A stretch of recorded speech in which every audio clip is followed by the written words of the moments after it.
지난 영상에서 이번 주 미 증시는 그야말로 변동성 빅딜일 거라 말씀드렸죠.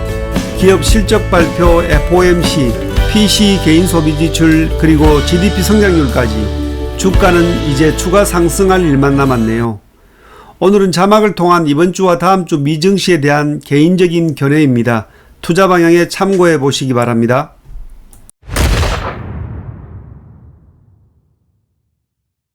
시장 변동성의 중심에 있던 마소, 구글, 메타 등 핵심 기업들의 기대 이상 실적을 포함한 88개 기업들의 2분기 실적 발표와 FOMC 0.25% 베이비 스텝 금리 인상, 그리고 미국 GDP 성장률 상승과 개인 소비 지출 PCE 하락까지 한 주간 모든 변동성 이벤트들이 이번 주 미국 3대 주요 지수의 상승 추세를 지켜주었습니다. 오늘은 이번 주 미 증시에서 얻은 몇 가지 확신을 공유하는 시간입니다. 첫 번째, 주가 급등 매물 소화입니다. 그동안 증시가 단기 급등했다는 이야기들이 많았잖아요. 지금 상황에선 차트상 누가 보더라도 하락 조정이 올 수 있었고 실제 일시적 조정이 와도 이상할 상황이 아니었는데요. 월요일부터 수요일까지 3일 연속 보합 수준이던 증시가 목요일 장후반 단기 급등 차익 매물에 따른 큰 장대 음봉으로 마감했죠. 그런데 금요일 개인 소비지출 PCE 지표를 확인한 신규 매수 자금 유입으로 재차 강한 상승 마감한 부분이 이번 주간 거래상에서 매물 조정은 이루어졌다고 판단합니다. 두 번째는 고금리의 후유증은 자연 소멸화 조짐을 보인다는 겁니다. 22년 3월부터 11번에 걸친 페드의 공격적인 금리 인상으로 2001년 이후 미국의 기준금리는 현재 5.25에서 5.50이죠. 이런 고금리 상황임에도 지난 3월 이후 세 곳의 지역은행 파산과 뱅크런을 제외하고는 미국 경제의 금리 후유증은 크게 보이지 않고 있죠.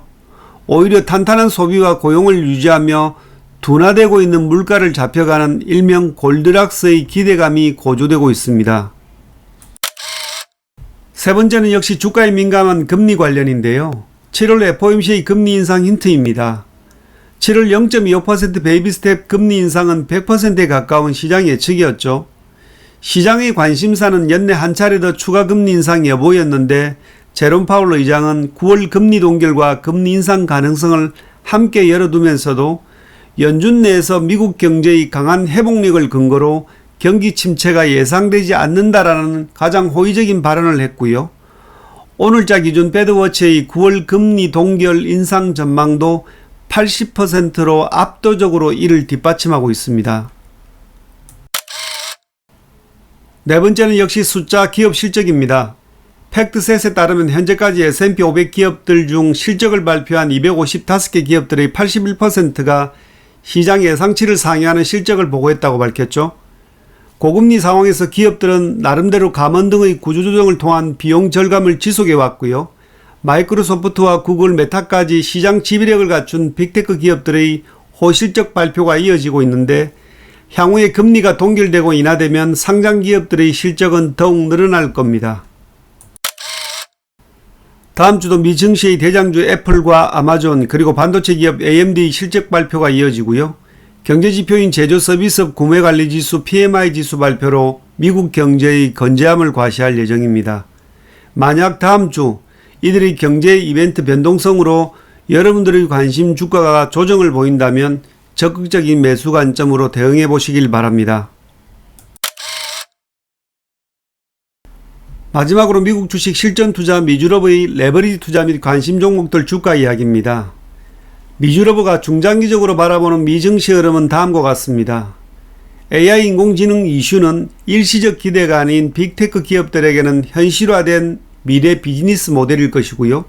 역시 이 중심에 있는 엔비디아와 관련 반도체 기업들의 주가 상승과 금리 인하 시 대형 기술주들의 랠리가 가장 클 거라는 판단입니다. 관련주들은 역시 TQQQ, SOXL, URTY 순이고요.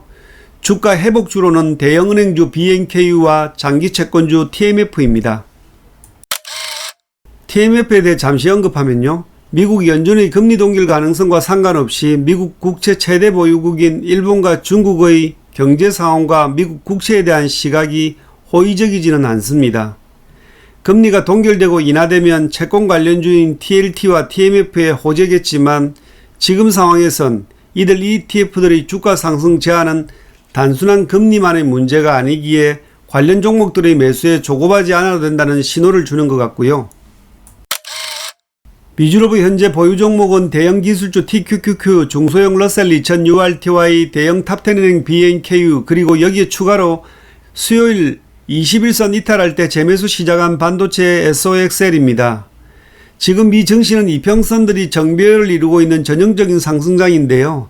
일부 조정은 올지언정 만약 경기 침체 없이 고용시장과 물가 안정이 이루어지고 미 연준의 2025년까지 2%대 금리나 로드맵이 지속되면 2026년 6월 북아메리카 월드컵 때까지 과거 S&P 500과 나스닥 상승 사례에서 볼 수 있었던 대세 상승장이 이어질 수 있다는 희망회로의 판단입니다. 투자의 추세선이 20일 이평선이 꺾이지 않는 이상 보유 종목들은 홀딩하고요. 추가 조정 시엔 SOXL 바이앤홀드 전략 계속 이어갈 생각입니다. 아울러 2026년까지 함께할 성장주 2개 정도 추가할 예정인데요. 매수하게 된다면 커뮤니티 게시판에 공지하고 종목 커버링 하겠습니다. 오늘 여기까지입니다. 뜨거운 여름 건강관리와 성공투자 기원합니다.